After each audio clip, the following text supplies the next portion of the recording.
Hey everyone, Clio here, and today I'm going to be going through my 5-star ratings, and in the next part I will go through my 1-star ratings. This is kind of counterpart to a video I recently did in which I looked at like the best average ratings on Goodreads and like the worst average ratings for books that I'd already read. So today I want to be looking at my 5-star ratings. I've tried to film this video before, but there are too many 5-star ratings and I had over an hour of footage on that, so I'm going to be starting over. My throat already hates me for this, but I'm going to keep things as brief as possible. So I won't be giving premises for these books. I will just be diving into why I might not think of it as a 5-star rate anymore, or why I absolutely love it and you should be reading it as well.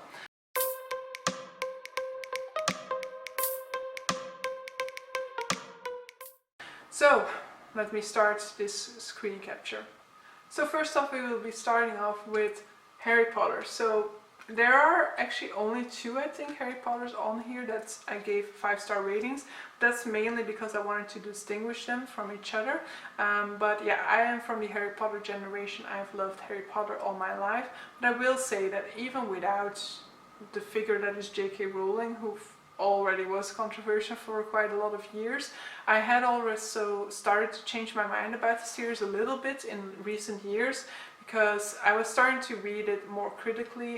You know, I've always had this huge nostalgia for my time with it that kind of kept this series in honor, but when I was rereading it like 2 years ago, I started a reread for it, and when I was reading it at that point, I really started to find that I could no longer, you know, switch off the critical mind, and that I was finding certain flaws within it, and there were definitely things in it that bothered me. But certain books, like I think I changed my rating for the 4th Harry Potter to 3 stars, for example. So I definitely have had an interesting time with Harry Potter in the past few years, and at this point I should actually, like this year I was supposed to reread the 6th and the 7th one, but the 6th one is my least favorite one, and I've really felt zero inclination to dive into it. And considering how J.K. Rowling has been acting recently, that has also contributed to my lack of wish to dive back into it. So maybe one day I'll dive back into Harry Potter, but for the time being I will say that it's no longer on that pedestal where I've kept it for so long, which is very much a shame. Definitely, if you are still able to keep it on that pedestal, good on you, and definitely don't feel like you should necessarily give up on Harry Potter as a series altogether, but I definitely find myself struggling with it a little bit. Then we have the Silver Linings Playbook by Matthew Quick, which I would definitely say is no longer a 5-star read. I have not thought about this book since I read it, so for me a 5-star read needs to have durability, needs to be something that I want to reread. Silver Linings Playbook, I don't necessarily have that inclination with. Harry Potter Saga sci-fi comic book series that I dove into this year. Absolutely recommend. You know, it has a lot of representation. It has LGBTQIA+ representation. For example, there's a transgender character in there. It has a interracial relationship. It tackles some big issues such as substance abuse, such as abortion, for example. And it's funny, it's gruesome, it's dark from time to time. It's just amazing. Dive into it. It is currently on hiatus, so we don't know yet when the next installments are going to be out, but I definitely cannot wait to dive back into this world. His Bloody Projects, documents relating to the case of Roderick McRae by Graham McRae Burnett. Need to reread this one. I absolutely love this, and I remember absolutely loving it. I definitely know that I had a strong feeling towards this, but this is sort of like, it's a murder mystery, it's a murder trial set in like historical Scotland. Nothing about that sounds like it would be up my alley, but I remember absolutely loving it, so I kind of want to reread it to figure out like what was to it, because it must have been quite distinguished, it must have been quite different, it must have been quite original in what it was doing for me to love it so much, and also for it to be nominated for the Man Booker Prize. So yeah, interested to dive back into that at some point.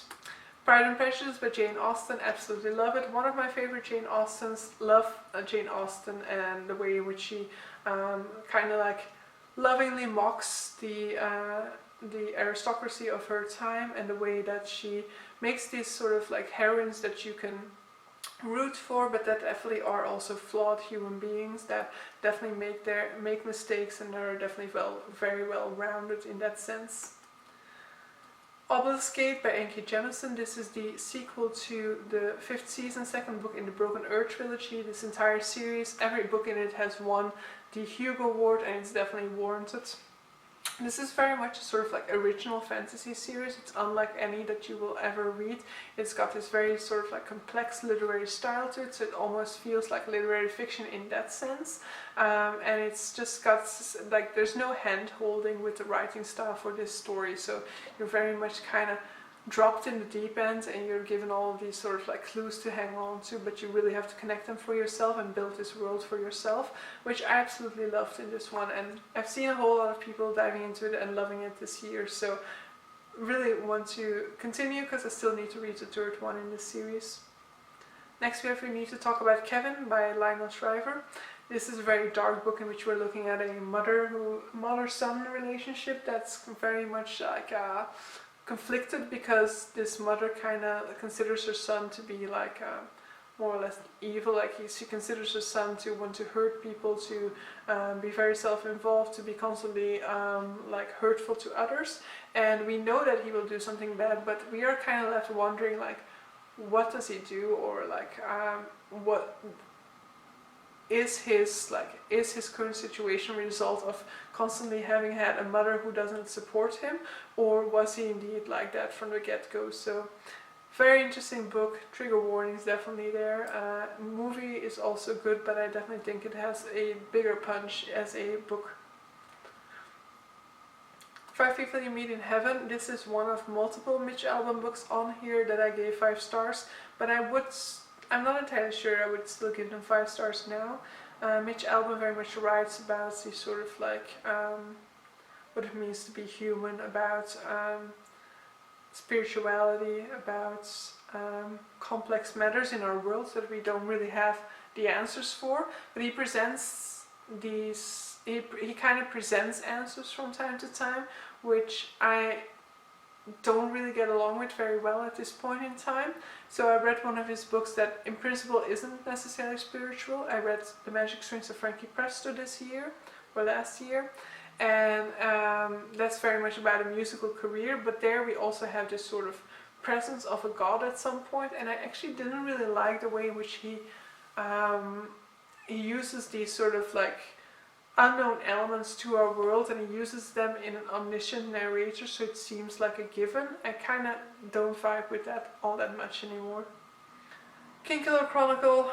Love this book, love that writing style, but the 2nd book was a huge disappointment, and we are still waiting for the 3rd book in this epic fantasy trilogy, so at this point I no longer care. I've been waiting for that book for too long, so I'm just expecting that I'll never get it, and I don't care either way anymore at this point.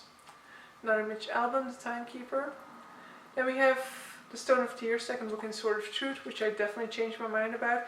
In any case, I only read like the first 5 books in this 13-14 book series, because then they just all sort of blend together. They all start to do the exact same. There's a sort of like formula that these books are following, and I've also heard a lot of bad things about this book at this point in time, that it was kind of like ripping off a lot of other books as well. And so yeah, in any case, it's not a book that would be a 5-star read now, because I definitely value like originality, value emotion a whole lot, deep thought, and none of those things are actually accomplished throughout this series. So we have Saga. Then we have a non-fiction, Eating Animals by Jonathan Safran Foer. It is often said that you cannot read this book without becoming a vegetarian. I know that it's definitely possible to read it and not become a vegetarian. I know somebody who has read it, but I definitely think it's an interesting one to dive into, not just because of like, it might be off-putting to read about it because you're going to be reading about animal cruelty amongst other things, but it's also just interesting to read about in terms of like the how our meat industry is becoming such a like machine, how it's such a mass-produced commodity, and the negative effects that can have on its quality and on our health eating these products. Then we have Blindness by Jose Saramago, which I read as a teenager and should definitely reread, but I reread another childhood favorite recently and it didn't hold up, so like my tastes have changed. So in the meantime, it's now like a 3-star read. So I definitely don't want to see that happening with Blindness. Blindness is a dystopian novel in which we're following a society in which people are turning blind from one day into the next. It's sort of like pandemic of blindness, and at the very beginning they tried to contain this pandemic by putting all these people in a facility. Now we are seeing the story through the eyes of the wife of one of them, who is pretending to be blind in order to be able to go into this facility with him, and through her eyes we see how people within this facility are very much left to their own devices, and we kind of see how a sort of outlaw society forms as a result. Reign of Madness, second book in the King's Dark Tidings series by Cal Cade. I believe this to be a self-published fantasy series, but Cal Cade has now has a new series out that is traditionally published. But I definitely do want more books in the King's Dark Tidings series as well. Love this series. It's very much looking at this sort of like this sort of protagonist who can do everything, who's like super powerful, and who has... It's very much looking at this sort of like over-powerful protagonist, and I very much like that trope. But while he is very powerful physically, and while he can do everything, he can charm everybody, he can speak all language, he knows all the protocols, emotionally he's very much still a child, and so the contrast between the two is very fun to read about. Another saga. Housekeeper and the Professor by Yoko Ogawa is a novel that will dive into memory, which I thought a very interesting subject. So she also has a new book out, Memory Police, that a whole lot of people are also loving. I still need to read that one. But it's very much a heartwarming and heartbreaking book, all about the relationship between this housekeeper and a professor who has a very limited memory, and that even though he can only remember like 80 minutes, and so he doesn't really have any memories of this housekeeper.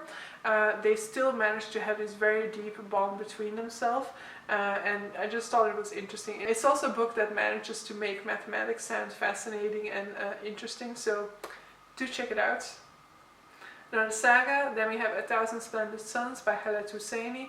Definitely love this one, loved it for, it's very dark and difficult to read at times, but I love the sort of like female friendship that ensues within it. It's very much a friendship that is born out of overcoming initial like animosity, and there's initial animosity for due reason, but once they overcome that, there's a very deep, beautiful bond between females represented in this one, and I definitely want to read more Khaled Hosseini.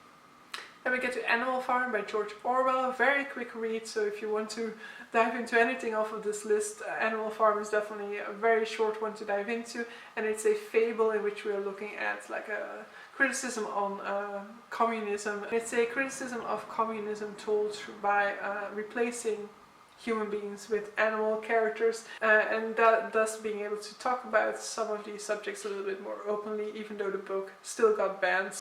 So clearly it wasn't as veiled of a criticism.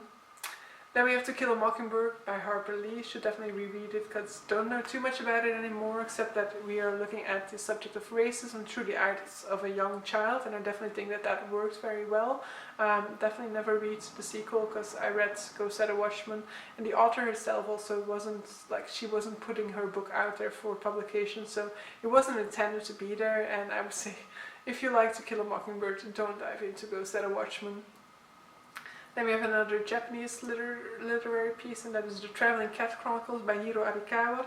Another one of those beautiful, heartbreaking and heartwarming books, which is going to be centering around the sort of relationship between a human and their pet and the deep relationship that is possible there. But it's also looking at the interrelationship between people. So this character, our protagonist, is, due to circumstances, he needs to let go of his cat, and so he's going to be visiting some of his people from his past life, and throughout we're going to be looking at sort of like failings within their past relationships, and them trying to build bridges in the present. The High Lord by Trudy Canavan is the third book in Black Magician trilogy, a fantasy series I don't hear talking about a lot, but it definitely holds up. It's definitely a nice one to read, and I definitely want to read the continuation series, the Traitor Spy trilogy, soon. Mistborn by Brandon Sanderson. I only have one of these books as a 5-star in this list, but definitely if I reread them, then more of them would be popping up, because I definitely love this series. Definitely is a good way to dive into Brandon Sanderson. I know it can be a little bit daunting to have like 3 books to dive into. There are definitely also some standalones that he has that would also qualify, but I definitely think that his strengths shine more in Mistborn than in his 2 standalone books, so that's up to you what you do with that. And then we have Clap When You Land by Elizabeth Acevedo, novel written in verse. This is a YA contemporary that's I very much loved for its representation of Caribbean culture, very much loved its cultural representation, loved the way in which these 2 girls are very much fleshed out and how they feel super different from one another, and how they have all these, and how their passions are very well worked out within this novel as well. And I loved also this look at sort of like a situation that girls all around the world, women all around the world have to deal with, of you know, being looked at in a certain way, having to deal with getting catcalls or uncomfortable conversations with men who don't seem to, you know, who don't seem to accept no for an answer. And so I definitely love that aspect of the novel as well. Next we have Tin Man by Sarah Winman, which is a historical novel which is looking at a bi man. So he has just lost his wife, but we are going to be looking back at his relationship with his wife, but also at the relationship that he had before that with a boy of his age. And I loved how both of these relationships absolutely shine within this novel, and none is shown as being like superior to the other, none is shown as being better or more valid as the other one, so definitely do love that in that book. And then we have Convenience Store Woman by Sayaka Murata, also a Japanese novel, very much sort of hit or miss with people, very much looking at sort of the expectations that society puts on us, and like the difficulty of not conforming to those expectations. As our protagonist kinda is a single woman working in a convenience store, even though she's like in her late 20s or maybe even early 30s, at a point in time when people feel like she should be settling down for a real job, and so whereas she's totally content within her present day job. Next we have one that I wouldn't say is a 5-star, which is Oblivion by Anthony Horowitz. I love Anthony Horowitz, I grew up on Anthony Horowitz, and I definitely think his books are a fun ride, but I actually think that this series, the Gatekeeper series, is one of my... But actually this series, the Gatekeeper series, I really don't have any sort of nostalgia surrounding that series, and I definitely think it was kind of underwhelming, so yeah. I gave the 5th book in that series a 5-star apparently, so I guess it wraps up nicely, but I would say that this series isn't necessarily what I would consider a 5-star read. Then we have The Little Lie by Hanya Yanihara, definitely a 5-star read, definitely also a hit or miss type of book where a lot of people consider it to be torture porn and so dislike the book, but I think the vast majority of people still like this book a whole lot. So we're looking at 4 friends living in New York, but we're mainly focusing in on Jude, who has had a tragic past that we will be slowly uncovering throughout this book. It is filled with a whole lot of darkness, it has some moments of light, but a lot of times that light gets sucked away later again as well, so it is very much a heartbreaking book in that sense. 1Q84 does something that I very much like in book. You have like multiple POV, but you have POVs that, you know, are that haven't met one another, and so I always love reading those types of books and waiting for the moment in which they get together. So this is a parallel universe type of book, very much weird like all of Murakami's books, but I absolutely loved it, but I do definitely need to reread it because I need to see whether I love this one more or one of his other books, which will pop up later. Tuesday with Morrie, another Mitch Albom book that I very much enjoyed at that time, and that I do want to reread because I don't know whether it's going to be one of his more spiritual ones or not. Then we have Mouse by Art Spiegelman. So this is a graphic novel about World War II, and I definitely consider that this is something that people should be reading. It's definitely a hard-hitting graphic novel and a very well put together graphic novel. Then we have another Jonathan Safran Foer, so this is a fiction work of him, Extremely Loud and Incredibly Close, which deals with 9/11 and the grief surrounding losing a loved one in 9/11. Absolutely love this one, and I also love the movie version of this one.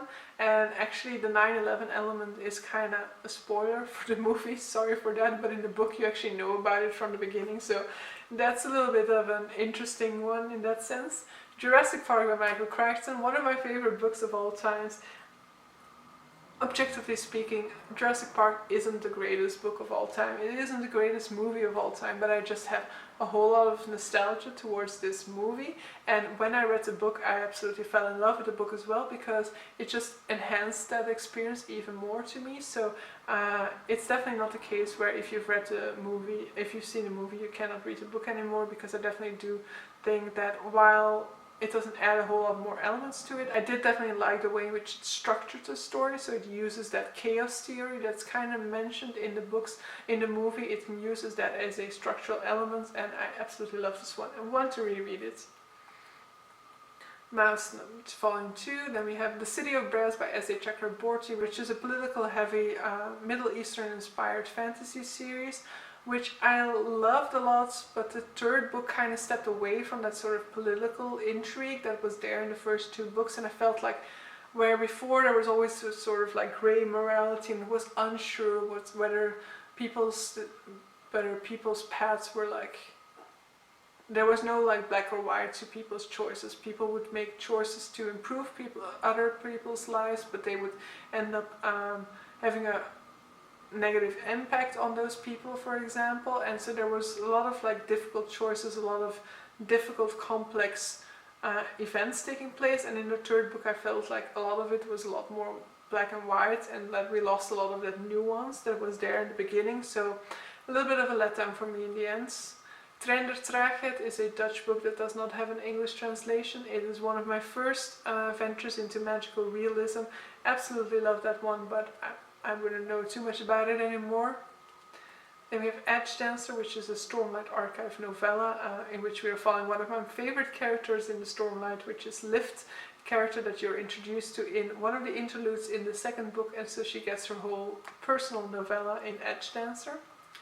Another saga, Secret Diary of Lizzie Bennet, is mainly, I would say, just watch the YouTube version of this. So this is a Pride and Prejudice retelling, a sort of modernization of Pride and Prejudice that I absolutely think is worthwhile. Stoner by John Williams, probably would hold up, but I definitely need to reread it because all I know is that it's about a professor, like at the sort of later stage of his life, I think, or the sort of later stage of his professional career. I have more John Williams on my bookshelves and I definitely need to try them out at some point. Year of the Flood, I didn't know that I had another Margaret Atwoods that I liked, but apparently I liked The Year of the Flood, but not enough because I don't remember anything about it, and I didn't even remember loving it, so probably not a 5-star anymore in that sense. A Storm of Swords is the third book in A Song of Ice and Fire by George R.R. Martin. It is definitely my favorite book in that series, but as with Kingkiller Chronicles, I've had to wait for the 6th book for too long and I don't care anymore, so I will probably still read it if it comes out, but I've never had a very strong attachment to A Song of Ice and Fire. I had a whole lot of difficulties getting into the series. The third one is actually the first one that really made me go like, okay, I see what people are on about, but like then I was disappointed again with the 4th, I think, because the 4th and the 5th are kind of the same timeline, but they split characters, and I felt like all my favorite characters were in one book and all of my least favorites in the other, so that didn't really work for me. Then we get An Orchestra of Minorities by Chigozie Obioma. One of my favorite books that I read this year. It is a Odyssey retelling, so it's basically looking at this total destruction of a character basically through circumstances, through him trying to prove himself. He will make choices and he will get exploited by other people to his detriment, where he becomes his mindset becomes very dark, he becomes very much revenge centered, and so it's very much looking at the breakdown of a character. Then we have Letter to the King by Tonke Dracht, one of my childhood favorites. Has a series now, but I wouldn't recommend it because I haven't seen it, but the trailer looks like it's going to be very different from the books.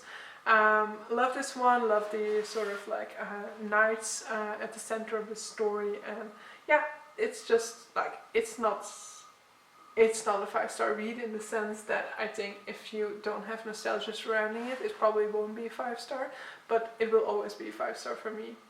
Wizard's First Rule is another book in that sort of true trilogy by Terry Goodkind that I already talked about, so I won't go into it anymore.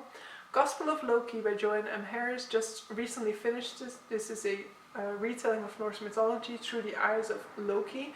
Very much love this one, and kind of the way in which it was talking about prophecy, and the way in which prophecy is kind of self-fulfilling from time to time, but also the character work that was done on Loki. Loki's one of those characters who's doing like all of these mischievous acts and who kind of wants us to believe that he doesn't care, but is shown to be caring a lot more than he lets on. And I quite liked diving into Norse mythology, which is a mythology that I never really had a big affinity with, but through this book I definitely found myself loving these stories and maybe wanting to look at the original myths a little bit as well. Then we have Fire, 7th book in the Septimus Heap series. This is a middle grade series, fantasy middle grade. I really love this one, but I also wouldn't say it's nothing exceptional, but it's definitely a great middle grade fantasy series, and definitely something that you can also enjoy as an adult. Lolita by Vladimir Nabokov. This is definitely one that I need to reread to see what my thoughts on it are going to be at this point in time. Because I don't remember too much about it. Obviously I know that premise, and I know a lot of the criticism that people give towards it, and based on that premise I would think that that is valid, but yeah, would probably have to reread it to see whether, because clearly at that point I really loved it. Warbreaker by Brandon Sanderson. Yeah, it's a Brandon Sanderson. I absolutely loved it. Loved the humor that is in there, and while this was one of these Brandon Sandersons that I didn't really have any sort of like real draw into, but I really loved it, and will be eager to reread Stormlight now and look at the links between the two. Then we have The Overstory by Richard Powers, which I read in 2019 and absolutely loved. This is a sort of book looking at our relationship with the natural world, and very much looking at the way in which we are quickly diving and very much looking at the sort of like lumber industry, and we're looking at very different characters that are trying to kind of save the trees. Just loved this book as a whole, though I absolutely loved the beginning more than I did the ending, but I will definitely want to dive into more of Richard Powers' work and figure out whether I love this author or not. And then we have The Lost Worlds, Jurassic Park #2. Yeah, I mean, it's not as good as Jurassic Park, the first one, but I was actually pleasantly surprised with the sequel, because I don't really like the second movie, but I did definitely love the second book. Then we have Tales of the Unexpected by Roald Dahl, which is one of his adult collections. Love Roald Dahl's adult short stories, and actually want to dive into some more of them, because they actually are quite gruesome from time to time. Then we have Poison Study by Maria V. Schneider.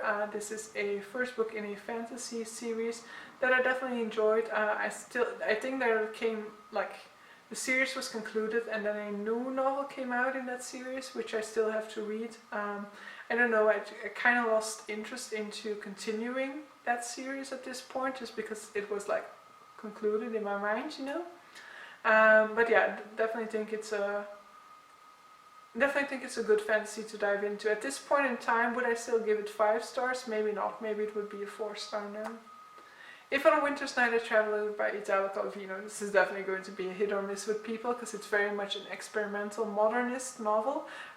Basically, we are getting first chapters all the time, so it's very much just story told through first chapters, and it's very much looking at like the meta level of how to tell a story or what makes a story, and very much getting direct like the readers being directly addressed and things like that within this book. But I absolutely loved it when I read it.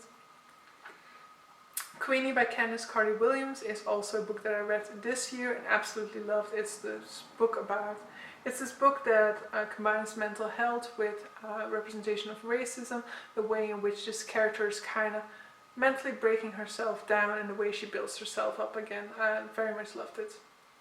The Way of Kings, Stormlight Archive, Brandon Sanderson. Yeah, I mean, I love Brandon Sanderson and I love this series a whole lot. Love the characters in it, and I love how you get to love certain characters as well, you know. I think at the very beginning, Kaladin was like my big love within this story, let's say, but I didn't have a big draw to the other two like main focus points of that novel, being Shallan and why can I not, Dalinar.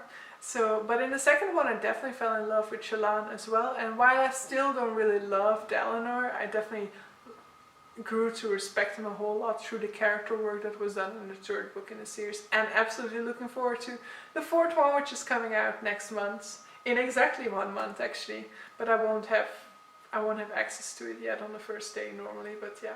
100-Year-Old Man Who Climbed Out of the Window and Disappeared. This is just a fun ride. This is very much a sort of like Forrest Gump style story in which this 100-year-old man lands up in all of these different situations and ends up playing a part in events, in huge world history events.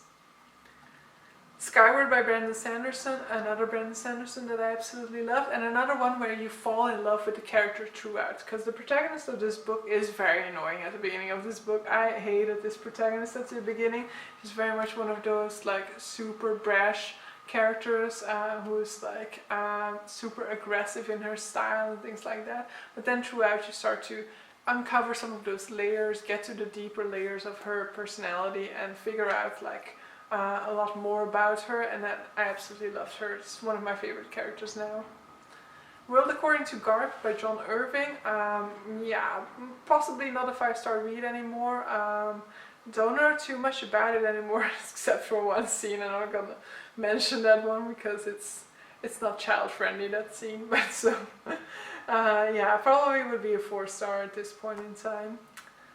Scorpio Rising, the 9th book in the Alex Rider series. I don't know whether Scorpio Rising would be my best book at this point because I don't really remember too much about that one. I would think like there's another book about Scorpio, which is the 5th book I think in the series. That would probably be my 5-star rating at this point. This is a spy series, sort of like young adult spy series that I read as a child. And so you see there, this is the 9th book that I read when I was already in my 20s, and I haven't actually continued past that. I think maybe I read the 10th one, but so I actually might want to reread that series and continue on at some point. And this is my other Murakami.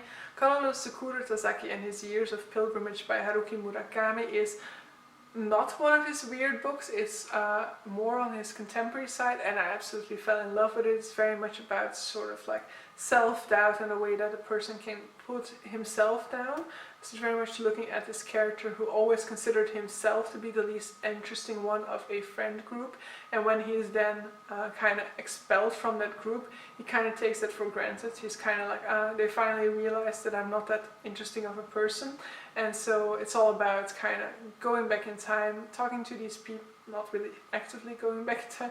It's all about kind of putting aside the ghost from his past, trying to uncover what actually happened at that time, and so I love that book, absolutely. So it can live next to 1Q84, I guess. It can be my favorite contemporary, and 1Q84 can be my favorite weird book by him, but yeah, I definitely still need to reread 1Q84 at some point, because I know I love that book so much. Words of Radiance, Brandon Sanderson, Stormlight Archive. This is actually my favorite Stormlight Archive book. A lot of people will say that. I think part of the reason, based off like, a lot of people are reading the Stormlight Archive now in anticipation of the new release.